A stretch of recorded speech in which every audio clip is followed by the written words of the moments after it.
Do not think that I have come to bring peace to the earth. I have not come to bring peace, but a sword. Hard words for a hard time. Words that don't sound much like the Jesus we've come to know and love and worship. Words that feel incongruous coming from the Prince of Peace. Do not think that I have come to bring peace to the earth. I have not come to bring peace, but a sword. This is not the warm and cuddly Jesus we learned about in Sunday school. This is not the domesticated Jesus who never offends or stirs up controversy or, God forbid, talks about politics. This is not the Jesus made in our own image, the one we've created to meet our needs. This is the unvarnished Jesus, the one made in God's image rather than our own, the one who entered the world in human form to fulfill God's plan of salvation for all people, the one who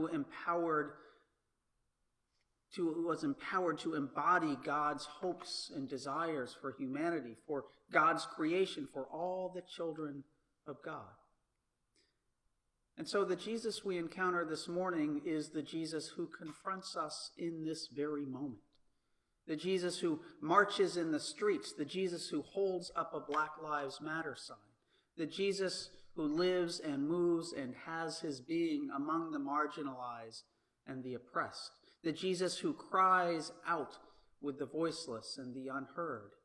This is the Jesus who is beckoning us to bind up the wounds of the brokenhearted, to be repairers of the breach, to lift up those who have been cast down. Do not think that I have come to bring peace to the earth. I have not come to bring peace, but a sword. But this sword that Jesus wields is used not as a tool of violence or destruction. The Prince of Peace brandishes a sword of righteousness to slice away the bonds of injustice, to cut out the sin of prejudice and racism, and to prick our own hearts into acting with compassion and love. In this passage full of hard words, we hear Jesus speaking to his disciples about what it will mean to truly follow him. And it won't be easy. It's almost like Jesus is reading the fine print on a medicine bottle, you know, the part where you have to kind of peel away the label. But instead of minimizing the side effects of following him, he's highlighting them, loudly proclaiming the worst case scenarios, putting them out there for all the world to see. Whoever loves father or mother or son or daughter more than me is not worthy of me.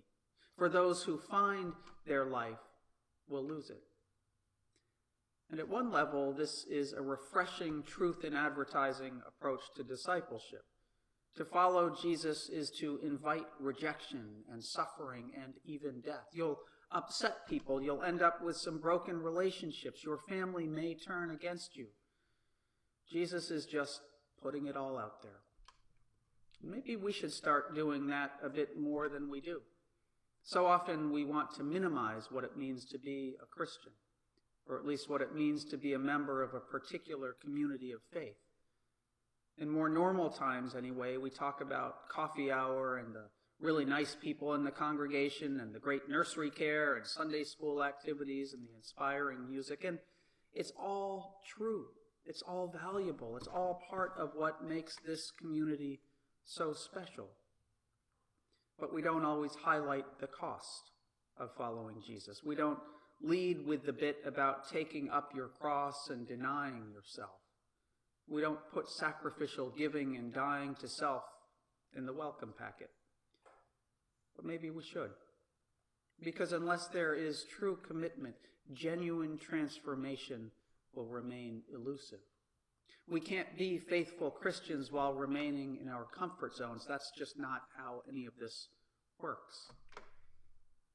And that's hard. But Christianity is not a religion of the status quo. Oh, it's been that way for a long time in many contexts, but faith cannot be a self-perpetuating institution more concerned with stability and endowments than the very transformation of mind, body, and soul into the mind of Christ. That's what we strive for. That's what we set our hope upon. The irony is that even as we are called to be peacemakers, conflict is often the result. Why? Because peace so often stands in opposition to the status quo. It is revolutionary to fight for equality in a world built on inequality. It is revolutionary to fight for the dignity of every human being in a world built on systemic racism. It is revolutionary to fight for economic justice in a world built on the power of wealth and privilege. It is revolutionary to fight for peace in a world built on the premise that might makes right. These are uncomfortable truths for many of us. But just as Jesus reads the fine print on that bottle of discipleship, we may as well also just put it all out there. Because we are in a moment when we must decide whether the church is more institution or movement. In many ways, this pandemic has served as a powerful reminder that as much as we love our buildings and miss the sacred space where generations of prayers have been lifted up to God, the real work of the church, of the body of Christ, that is you and me, is out in the world. I like to say that God is not under house arrest.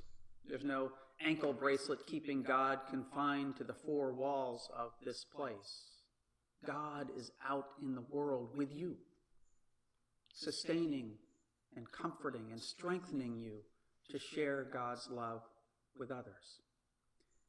And in this moment, we are being called, we are being urged, we are being challenged to share that love with communities that have been torn down by racism, communities that have borne the burden of this pandemic in ways that most of us can't even imagine. That's where God is. That's where the work of the church needs to be right now. Oh, it would be easy for well-resourced white communities like ours to ride out this moment, to exercise caution and tap the brakes, to wait for things to settle down and get back to a normal, even a new normal, but a normal where people of color still know their place and still allow us to get on with our lives without exacting any real change in our behavior or lifestyle. But we can't do that. Or at least we can't if we are to be fervent and faithful followers of Jesus Christ. Which is why we are creating a task force at St. John's to examine ways that we can actually make a difference in dismantling racism within the church here at St. John's, but also as a parish of the Diocese of Massachusetts. To paraphrase my friend Laura Everett of the Massachusetts Council of Churches, if the only churches to emerge from this pandemic are wealthy white ones, while under-resourced congregations in communities of color go under, we'll all have a lot to answer for.